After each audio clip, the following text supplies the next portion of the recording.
கோவில் 10 ஆன்மீக நேயர்களுக்கு வணக்கம்.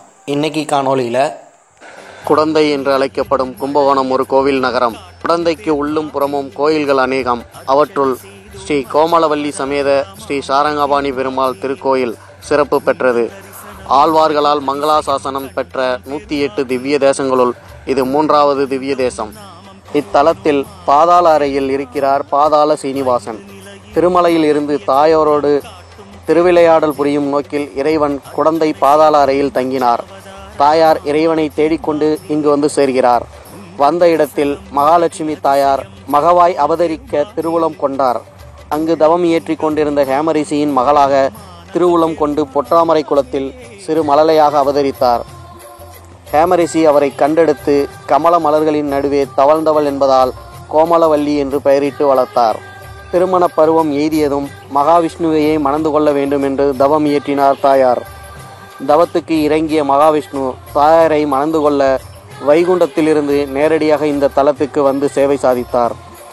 வைகுண்ட வாசனாக பெருமாள் எழுந்தருளிய காரணத்தினால் இந்த ஆலயத்தில் சொர்க்கவாசல் இல்லை. இங்குள்ள பெருமாளை என்றைக்கு தரிசித்து வழிபட்டாலும் வைகுண்ட ஏகாதசி என்று வழிபட்ட பலன் கிடைக்கும் என்பது ஐதீகம். இறைவன் தாயாரை திருமணம் செய்து கொள்ள தேரில் வந்தார், அதுவும் சூரிய ரதத்தில். இந்த தலத்தில்தான் சூரியன் சாரங்கபாணி பெருமாளை வழிபட்டு தன் தாபம் நீங்கி தன் முழு ஒளியினை பெற்றான். அதனால் இந்த தலம் பாஸ்கர சேத்திரம் என்றும் அழைக்கப்படுகிறது. சூரிய ரதம் என்பதால் இறைவனின் கருவறை தேரின் வடிவத்திலேயே அமைந்திருக்கிறது. அதேபோல் சூரியனின் வடதிசை தென் திசை பயணத்தை குறிப்பிடும் வண்ணம் 2 வாயில்கள் உள்ளன. ஒன்று தெற்கு நோக்கி நகரும் தட்சிணயானம், மற்றொன்று வடக்கு நோக்கி நகரும் உத்தரயானம். மற்ற ஆலயங்கள் போல நேரான வாயில் இந்த சந்நிதிக்கு இல்லை. மாறாக 2 வாயில்களும் 2 பக்கவாட்டு திசைகளில் அமைந்துள்ளன.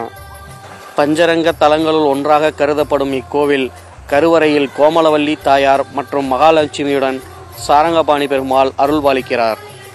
நாபியில் பிரம்மதேவர், தலைப்பகுதியில் சூரிய பகவான் உள்ளனர். கருவறையை சுற்றி நரசிம்ம அவதார சிலைகள் செதுக்கப்பட்டுள்ளன. கும்பகோணத்தில் உள்ள வைணவ கோவில்களில் இக்கோவில் மிக பழமை வாய்ந்ததாகும்.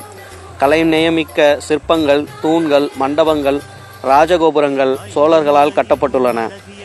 தேரின் அமைப்பில் உள்ள சாரங்கபாணி சுவாமி சந்நிதியில் யானைகள், குதிரைகள், சக்கரங்கள் அனைத்தும் கல்லால் ஆனவை. தேரின் இருபுறங்களிலும் உத்தரையான தட்சிணையான வாசல்கள் உள்ளன. கோவிலின் ராஜகோபுரம் 11 நிலைகளுடன் 173 அடி உயரத்தை கொண்டது. மேலும் 5 சிறிய கோபுரங்களும் உள்ளன. இத்திருக்கோயிலில் சித்திரை பிரம்மோற்சவம் சிறப்பு வாய்ந்தது. இத்தல ஆலயத்தின் கோபுரத்தை கட்டியவர் லட்சுமி நாராயணசாமி.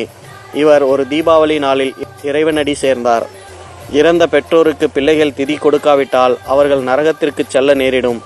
எனவே தன்னுடைய பக்தனுக்கு தானே மகனாக இருந்து திதி கொடுத்ததாகவும் ஒரு வரலாறு உண்டு. இந்த தலம் கோமலவல்லி தாயாரின் பிறந்த வீடு ஆகும்.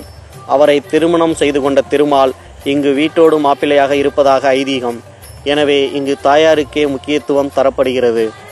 தாயாரை வணங்கிய பிறகே பெருமாளை தரிசனம் செய்ய வேண்டும் என்பது பொதுவான விதி இருப்பதால் அதற்கு ஏற்றாற்போல் தாயார் சந்நிதிக்கு சென்ற பிறகே இறைவனின் சந்நிதிக்கு செல்லும் வகையில் ஆலய வடிவமைப்பு செய்யப்பட்டிருக்கிறது. கும்பகோணத்தின் மையப்பகுதியில் இத்திருக்கோயில் அமைந்துள்ளது.